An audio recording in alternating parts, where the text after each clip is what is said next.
back to the Hyper Chef. Today we're going to make Cacio e Pepe. What is Cacio e Pepe?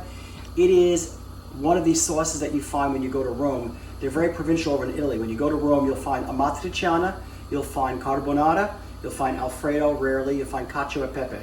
At all the restaurants, everywhere you go, they're very proud of their local sauces. Cacio e Pepe means cheese and pepper. Sounds simple? It is. It's absolutely delicious, except it's very hard to make and not have it come clumpy or come out difficult. It took me many tries to find a recipe and to work with it to get this down pat. So here's what we're gonna do. In a skillet, we're putting 5 cups of water. To those 5 cups of water, we're putting in 2 teaspoons of kosher salt. And we're also putting in a tablespoon and a half of olive oil. And watch this. We're going to take the spaghetti, which I've broken in half, a pound of spaghetti, and we're gonna sit it in the water cold, believe it or not. It's gonna go right in the water cold. And now we are going to let that come to a boil, and then we're gonna cook it for 8 minutes until al dente. And then we'll come back and I'll show you the next step. Okay, this has now been on for about 8 minutes. Look how much of the water has evaporated. And the pasta is al dente. So we're gonna take it off the heat before it cooks too far. We're gonna move it off the heat. What are we gonna add? We're gonna add 2 teaspoons of lemon juice. We're gonna stir that in.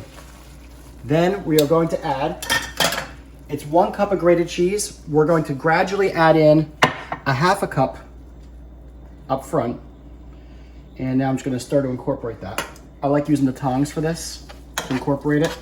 You want it to melt into the remaining liquid. Okay, we're gonna put a little more in while I'm doing this.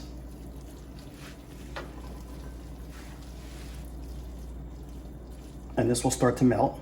So that's about half. So we're putting half of that in now, and we're stirring it to melt it in. Then we're going to add a little more than a tablespoon of butter.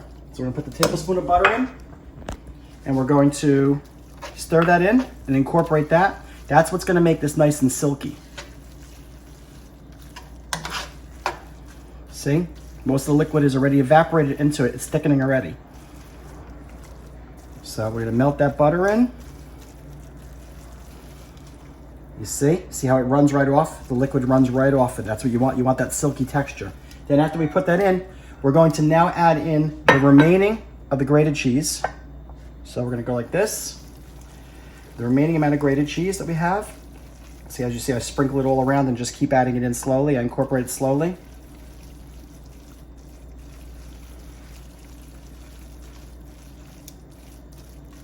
Okay, and as I'm losing my patience, I'll do the rest of this now.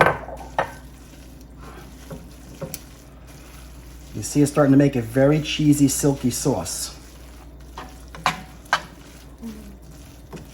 You thought that 5 cups of liquid, 5.5 cups of liquid was not going to go away, but look at that. Now we're going to add the black pepper, and that you have to do gradually. You want to just sprinkle it in. This is freshly ground, good quality black pepper. We're going to add that in. Now we have the cacio, now we're adding the pepe. And we're going to put a little bit more.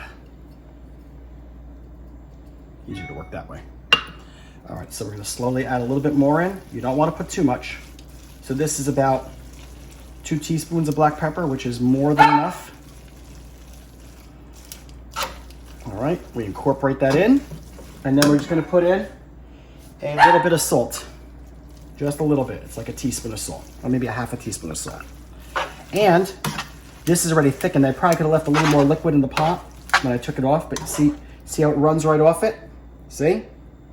It's very silky. This is now done. When you go to reheat it, I recommend doing it on the stove. You can add a little butter to smooth it up back up again. And there you have it. Cacio e Pepe. And as we like to say on this show, mangia con buon gusto.